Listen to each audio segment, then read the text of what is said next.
Oke, bismillahirrahmanirrahim. Assalamualaikum warahmatullahi wabarakatuh. Jadi kami dari kelompok 5 yang akan mempresentasikan mata kuliah sosial dakwah yang membahas tentang karakteristik dakwah yang ada di perkotaan. Nah, sebelumnya dakwah kan menjadi sebuah misi yang dibebankan kepada setiap orang Islam.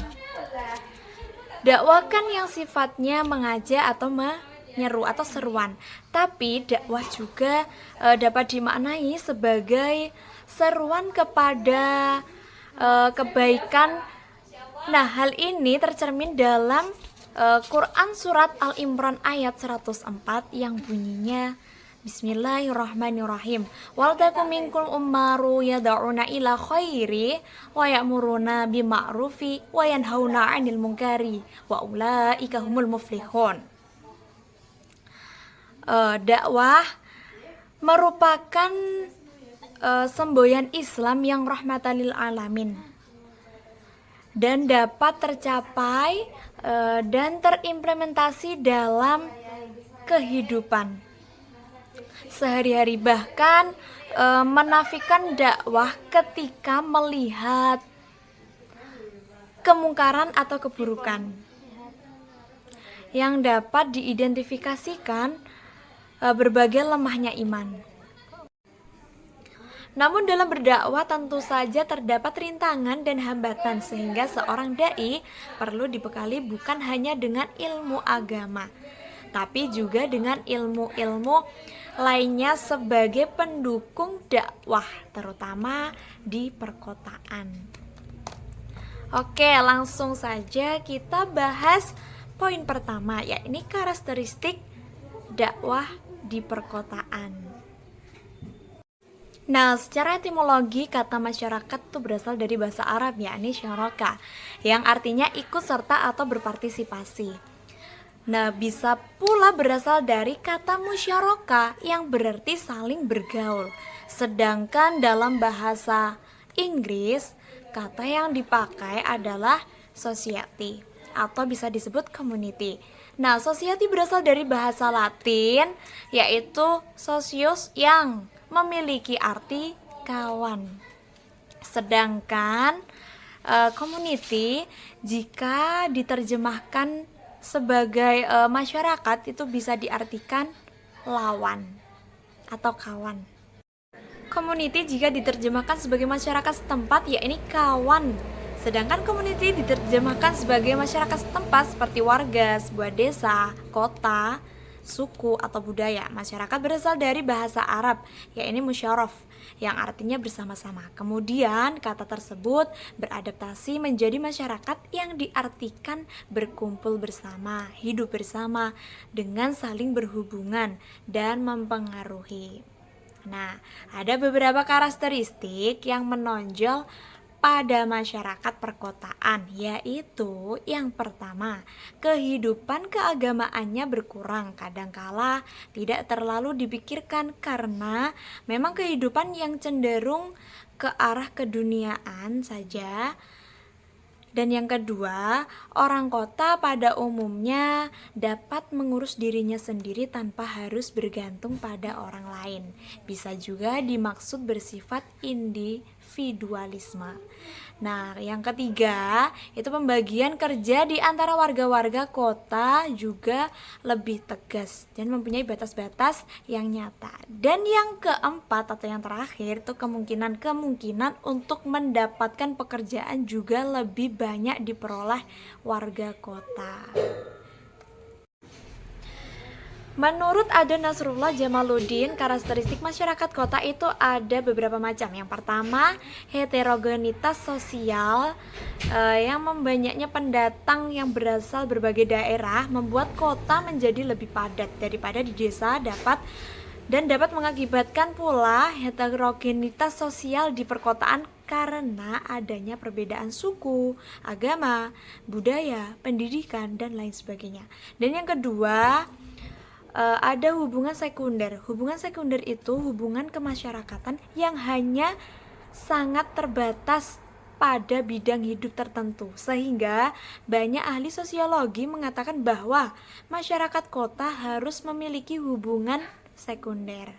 Dan yang ketiga, ada toleransi sosial. Nah, kebanyakan masyarakat kota itu sibuk dengan berbagai urusan pribadi seperti pekerjaan, dan mengurus rumah tangga dan lain sebagainya. Mengakibatkan masyarakat kota tidak memperdulikan tingkah laku pribadi sesamanya dan tidak merugikan bagi orang lain atau mengganggu kepentingan umum, namun juga dapat berdampak kurangnya kepekaan terhadap sekitar. Yang keempat ada kontrol atau bisa disebut dengan pengawasan sekunder.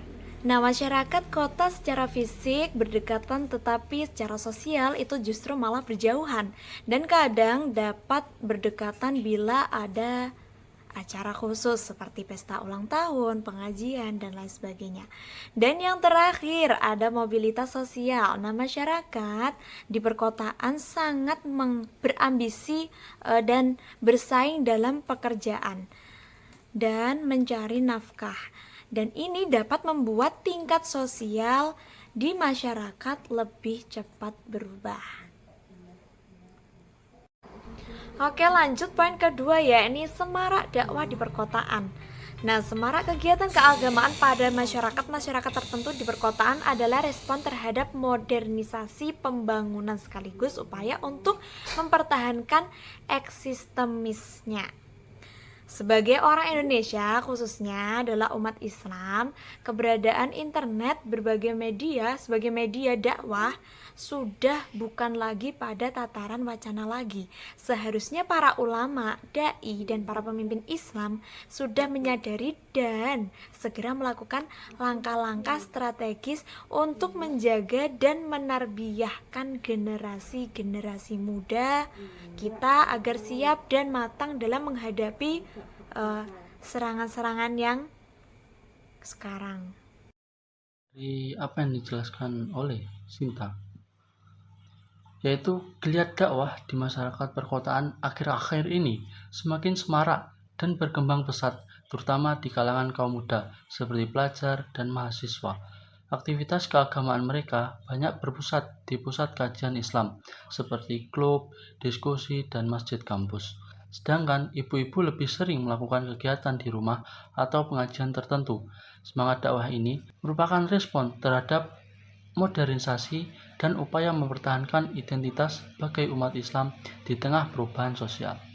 Selain itu, ada juga kelompok-kelompok Islam yang reaktif terhadap situasi politik dan budaya baru, terutama yang dihadapkan pada pengguguran atau ketidakadilan sosial. Hal ini mengarah pada gerakan sosial yang berpotensi mengganggu stabilitas negara. Di sisi lain, umat Islam di kota semakin aktif dalam memperjuangkan hak-haknya, termasuk melalui keterlibatan dalam partai politik seperti PKS yang memperoleh dukungan besar. Fenomena lain yang mencolok adalah anak-anak sekolah dan mahasiswa yang kini mengenakan jilbab dengan gaya modern. Acara-acara keagamaan seperti zikir akbar, tablik akbar, dan studi Islam eksklusif yang diadakan di berbagai tempat dari lapangan terbuka hingga hotel berbintang juga menunjukkan perkembangannya minat terhadap dakwah Islam di perkotaan. Semua ini menjadi bukti kuat bahwa dakwah perkotaan semakin menguat dan semakin pesat.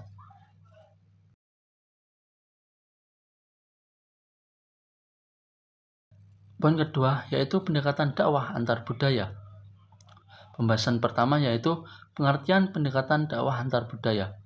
Pendekatan dakwah antar budaya atau dakwah multikultural adalah cara atau metode dalam menyampaikan pesan-pesan agama Islam yang memperhatikan dan menghargai keberagaman budaya, etnis, agama, dan latar belakang sosial dari masyarakat yang menjadi objek dakwah.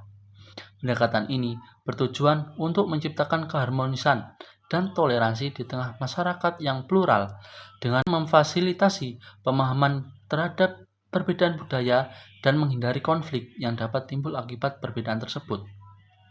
Dalam pendekatan dakwah antar budaya, pendakwah atau dai diharapkan untuk menyesuaikan diri dengan budaya setempat, memahami nilai-nilai, norma, dan tradisi yang berlaku di masyarakat, serta menggunakan gaya komunikasi yang sesuai dengan audiens yang beragam.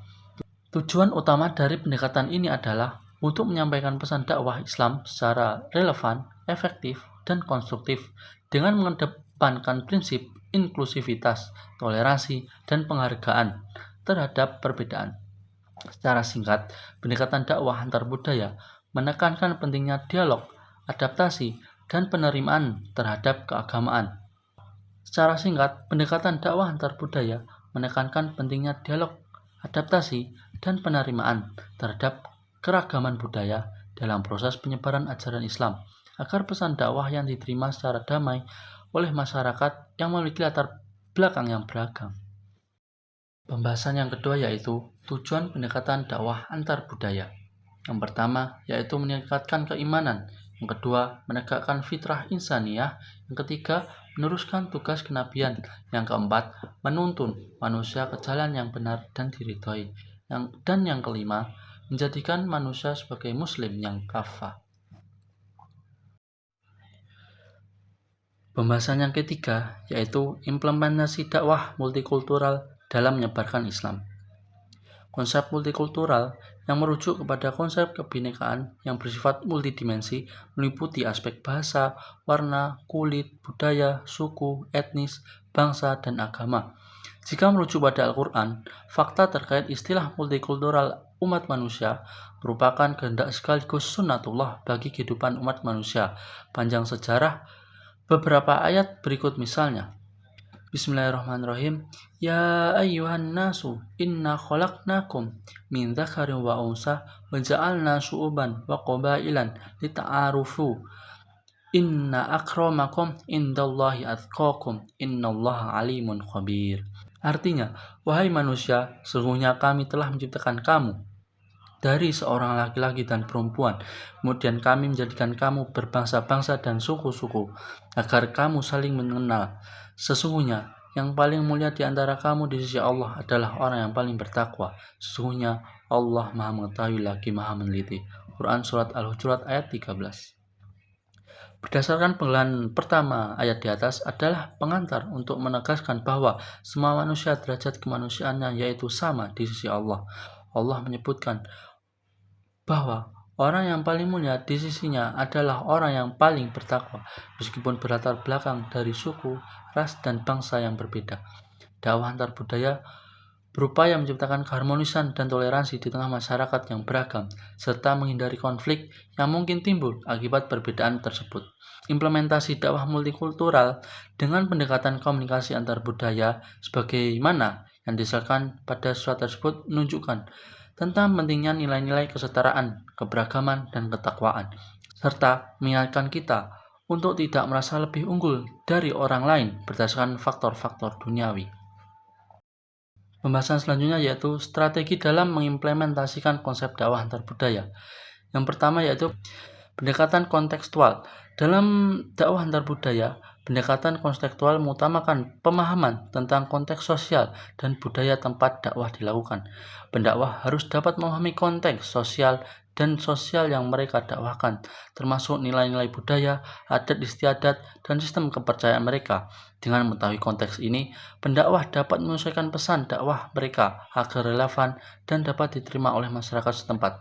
Misalnya menggunakan metafora lokal atau bahasa yang akrab. Yang kedua yaitu menghargai keberagaman budaya. Menghargai keberagaman budaya yang ada adalah strategi utama dalam dakwah antar budaya. Pendakwah harus menekankan bahwa Islam menghargai dan menghormati setiap perbedaan dalam masyarakat. Mereka juga harus menghindari sikap superioritas atau merendahkan budaya atau agama lain. Hal ini memungkinkan penerimaan ajaran Islam yang lebih baik di antara komunitas yang memiliki latar belakang budaya yang berbeda. Yang ketiga, pemberdayaan sosial dan kegiatan komunitas. Selain itu, dakwah antar budaya juga dapat dilakukan melalui kegiatan pemberdayaan sosial yang melibatkan berbagai kelompok etnis, agama, dan budaya. Kegiatan seperti bakti sosial, pembangunan fasilitas umum, dan program kesejahteraan dapat menjadi cara untuk menyampaikan pesan dakwah Islam tanpa menyinggung perbedaan agama atau budaya. Ini dapat meningkatkan hubungan antar kelompok yang berbeda dan membantu masyarakat secara material. Sekian, terima kasih. Kurang lebihnya mohon maaf. Wassalamualaikum warahmatullahi wabarakatuh.